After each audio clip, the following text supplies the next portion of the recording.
नमः संस्कृताय मित्रों।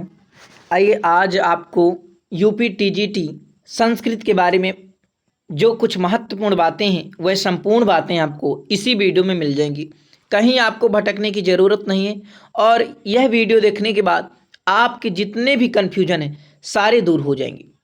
तो ज़रूर अपने मित्रों तक शेयर करना। आपको पहले बताऊंगा कि टीजीटी क्या होता है। जैसे कि आपका ट्रेंड ग्रेजुएट टीचर यानी कक्षा 9 से 10 तक का पढ़ाने का जो टीचर होता है यह टीजीटी के अंतर्गत आता है। तो अगर आपको भी कक्षा 9 या 10 की क्लास को पढ़ाना है तो आपको टीजीटी करना होगा। देखिए, इसमें आपको एक विषय दिया जाता है, जो भी आपका मनपसंद विषय हो वह विषय आपको पढ़ाना होता है कक्षा 9 और 10 में। तो जैसे यहाँ पर हम बात करेंगे संस्कृत विषय के लिए, इस प्रकार से आप चाहे इंग्लिश के हों या आपका कोई मैथ हो, फिजिक्स हो, केमिस्ट्री हो, ये सब अलग अलग विषय होते हैं। तो आपको कक्षा 9 से 10 तक पढ़ाना होता है। तो इसके लिए यानी जो संस्कृत हो चाहे आपका हिंदी हो टीजीटी, इसके लिए यही योग्यता आपको चाहिए। सिलेबस सबका हिंदी का अलग हो जाएगा और सैलरी सभी की समान रहेगी। तो अगर आप हिंदी के भी विद्यार्थी हैं तो भी आप इस वीडियो को देख लीजिए कि आपके अंदर क्या योग्यता होगी, तब आप जो है इसके फॉर्म को डाल सकते हैं। और सिलेबस मैं आपका एक अलग वीडियो में बता दूंगा, तो ध्यानपूर्वक से आप देख लीजिए। तो देखिए, संस्कृत वाले जो भी संस्कृत लिए हुए हैं और उन्हें टीजीटी करना यानी कक्षा 9 से 10 तक का टीचर बनना है, तो आप यह वीडियो देख लीजिए। देखिए, इसके लिए आपको योग्यता क्या चाहिए, इसके लिए आपका सिलेबस क्या हो जाएगा और सैलरी क्या होगी और आपको कहाँ से कितने प्रश्न मिलेंगे, ध्यान समझ लीजिए। यानी जो आपका सिलेबस है उस सिलेबस में किस टॉपिक से कितने प्रश्न मिलेंगे, यह आपको बहुत ही महत्वपूर्ण इसी वीडियो में आपको जानकारी मिलेगी। और लास्ट में यह समझ लीजिए कि आपको इस वीडियो से संपूर्ण जानकारी मिल जाएगी। जो भी आपके कन्फ्यूजन है सारी जानकारी इससे आपको जो मिल जाएगी, कहीं आपको भटकने की जो है ज़रूरत नहीं है।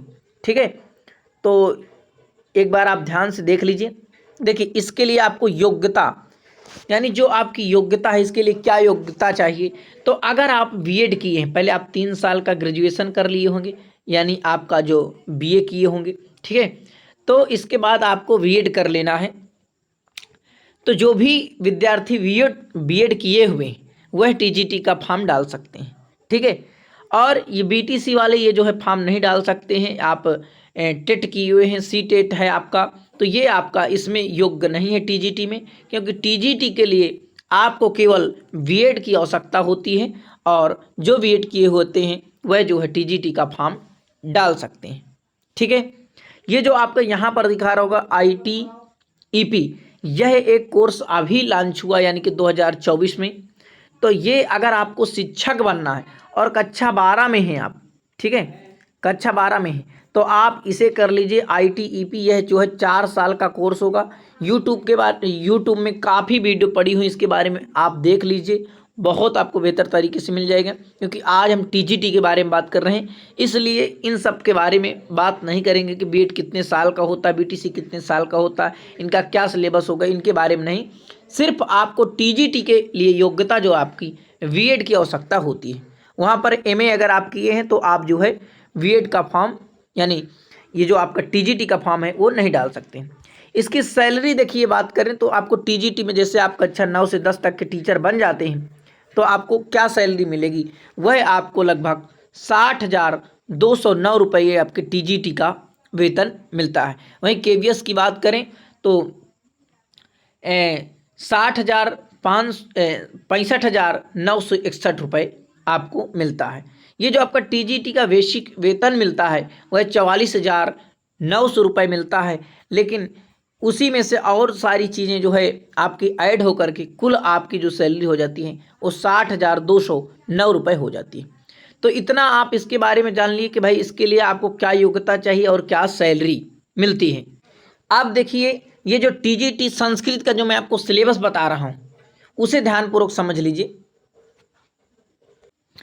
सिलेबस में आपके क्या रखा हुआ है देखिए, और क्या आपको रणनीति, जैसे 7 बुकें आपकी रखी हुई हैं। किरात अर्जुनीयम महाकवि भारवी की कृति है, प्रथम सर्ग पढ़ना है। विज्ञान शाकुंतलम का चतुर्थ अंक पढ़ना है। मेघदूत को संपूर्ण पढ़ना है, यानी 2 भागों में बटा हुआ है। एक आपका पूर्व मेघ नाम है और एक आपका उत्तर मेघ, दो भागों में बटा हुआ है। तो ये भी प्रश्न आपसे पूछ सकता है। नीच शतक में 111 श्लोक है आपके, भर्तहरि की रचना है। कादंबरी सुकनासोपदेश बाणभट्ट का पढ़ना है आपको, केवल सुकनासोपदेश यानी जो सुकनास जिसमें उपदेश देता है। और उत्तर रामचरित आपको पढ़ना है, यानी कि ये भवभूति की कृति, इसमें आपको तीसरा अंक ही पढ़ना है। शिवराज विजय अंबिका दत्त व्यास का 3 विराम और 12 निश्वासों में ये जो है बटा हुआ है, तो इसे आपको पढ़ना है। तो इसमें अब देखिए ध्यान से देख लीजिए कहाँ से कितने प्रश्न आएंगे। तो देखिए जो आपका किरात अर्जुनियम, इससे आपको 18 प्रश्न मिल जाएंगे। तो सबसे पहले आपको किरात अर्जुनियम पढ़ना है। अभिज्ञान शाकुंतलम में आपके 14 प्रश्न मिल जाएंगे। या आप एक पेन और कॉपी ले लीजिए, इसमें इस प्रकार से लिख लेंगे, तो जब आप पढ़ेंगे और अपने सामने लिख लेंगे कि कहाँ से कितने प्रश्न आते हैं, तो बहुत अच्छी प्रकार से आप तैयारी कर पाएंगे। ठीक है, 12 प्रश्न। इसी प्रकार से मेघदूत से आपके 12 प्रश्न हो गए, नीच शतक से 9 प्रश्न हो गए, कादंबरी से 6 प्रश्न हो गए, और उत्तर रामचरित से 5 प्रश्न हो गए, शिवराज विजय से आपके 11 प्रश्न हो गए। इसके बाद एक बुक आपकी यानी जो 8वीं कह लें, तो 8वीं बुक आपकी लगी हुई है व्याकरण। तो व्याकरण में लगी हुई डॉक्टर बाबूराम सक्सेना की जो बुक है, ठीक है। तो ये आपकी जो डॉक्टर बाबूराम सक्सेना का व्याकरण है वह आपको पढ़ना है। उसमें से देखिए धातु रूप से 10 प्रश्न आएंगे, समास से 11 प्रश्न, ठीक है, और विभक्ति से 2 प्रश्न, सूत्र आपके 6 आ जाएंगे, शब्दार्थ 2 आ जाएंगे, संख्या यानी जो संस्कृत संख्या है उससे 2 प्रश्न, संधि आपकी 7 पूछ सकती हैं, अनुवाद 2 और शब्द रूप 8। ये देखिए बहुत से पेपर जो आपके टीजीटी के हुए हैं, उन पेपरों को देखते हुए कहाँ पर, जैसे मान लो कहीं पर धातु रूप 8 ही पूछे गए हैं, और कभी आपके 7 ही पूछे गए हैं, और कभी 9 पूछे गए। जो भी पूछा गया उससे एक मिनिमम रखा गया कि भाई इससे अधिक अभी तक नहीं पूछा गया। और जो इसका वेश रखा गया 2021 में जो आपका टीजीटी का पेपर हुआ है, उन पेपर से कितने कहाँ से प्रश्न आए हैं वह अधिकतर रखा गया। इसके बाद जो है इसे मैं जो है बनाया हूँ। देखिए जो टीजीटी का सिलेबस है वही आपका एलटी का सिलेबस है। ये आपको इसमें केवल कठोपनिषद पढ़ना है, श्रीमद् भगवद गीता पढ़ना है, लघु सिद्धांत कौमुदी पढ़ना है। इसीलिए मैं 3 बुकें आपको लिखकर यहाँ पर दिखा दिया हूँ, ठीक है। देखिए अनुवाद आपसे आता है 2 प्रश्न, शब्द रूप में आप कवि, पति, सखी, वारी, पितृ, नदी और सर्व किम, ये महत्वपूर्ण शब्द रूप है, तो इन्हें आप जो है पढ़ लीजिए। बहुत ही महत्वपूर्ण शब्द रूप है, अन्य शब्द रूपों के अपेक्षा इन्हें आप जरूर याद किए रहना।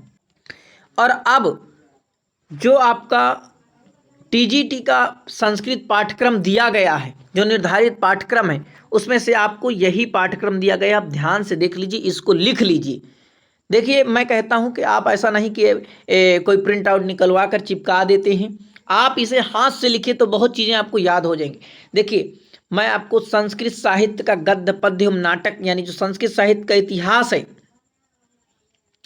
इसमें आप एक उमाशंकर ऋषि की बुक ले सकते हैं, और डॉक्टर कपिल देव द्विवेदी की बुक ले सकते हैं। बहुत ही अच्छी बुकें हैं। मैं तो कहूँगा आप उमाशंकर ऋषि की बुक ले लीजिए। तो इसमें आपको क्या पढ़ना है, जो निर्धारित अंशों के आधार पर शब्दार्थ, सूक्तियाँ, हिंदी रूपांतरण, अन्वय, सुभाषित शब्दों की व्याकरणात्मक टिप्पणी, पात्रों का चरित्र चित्रण, ग्रंथकर्ता का परिचय, इनसे संबंध बहुविकल्पी प्रश्न आपसे जो है 125 प्रश्न जो है पूछे जाएंगे, ठीक है। कादंबरी शुकनासोपदेश, शिवराज विजय का प्रथम निश्वास आपसे पूछा जाएगा, ठीक है। और किरात अर्जुनियम प्रथम सर्ग, अभिज्ञान शाकुंतलम चतुर्थ अंक, उत्तर रामचरित तृतीय अंक, मेघदूत आपसे संपूर्ण जो है मेघदूत जो है पूछा जाएगा। इसी प्रकार से आपका जो व्याकरण का है बाबूराम सक्सेना कृत, इसमें देखिए संज्ञा प्रकरण, संधि, समास, कारक, प्रत्याहारों का ज्ञान और प्रत्ययों का सामान्य परिचय आपसे पूछा जाएगा। इसी व्याकरण में आपसे शब्द रूप, जैसे आकारांत, इकारांत, उकारांत, ऋकारांत, ये शब्द रूप जो है आपसे पूछे जाएंगे। उसमें पुल्लिंग और स्त्रीलिंग, नपुंसकलिंग शब्दों का आपको ज्ञान होना चाहिए। सर्वनाम की बात करें तो देखिए सर्व, यत, तद, किम और युष्मद, अस्मद, इदम, अदस सर्वनाम रूप आपको याद करना है। कुछ हमारे यूट्यूब चैनल पर पड़े हुए। धातु रूप में भू, गम, पठ, पापी, श्रु, लभ, हन, दुह, दा, दिव, जन पैदा करना, तुद, प्रश्च, बू और चुर धातुएं जो है आपको, यानी लट, लोट और लिट और लंग, विधलिंग, इन 5 लकारों में आपको पढ़ना है। संस्कृत संख्या से भी प्रश्न आता है, अनुवाद से भी प्रश्न आता है, जो जितने जहाँ से प्रश्न आते हैं मैंने आपको बताया। और ये अंतिम में आप देखिए कि जो है संस्कृत कवियों का सामान्य परिचय आपको पढ़ना है। और एक वीडियो मैं डाला हूँ कि संस्कृत की संपूर्ण रचनाएं, तो वह वीडियो आप देख लीजिए, जो आपको प्रतियोगी परीक्षाओं पर बहुत ही महत्वपूर्ण साबित होगी। वहाँ से आपके जरूर ही आपको प्रश्न मिलेंगी। तो जो आपकी संस्कृत की संपूर्ण रचनाएं हैं वह आपकी देखिए यह वीडियो है, तो आप यहाँ से इसे देख सकते हैं। ये आपकी यानी संस्कृत की संपूर्ण रचनाएं ब्रह्मास्त्र, यह आप सर्च करेंगे तो आपका आसानी से मिल जाएगी। वैसे इसका लिंक मैं जो है डिस्क्रिप्शन में जो है डाल दूंगा।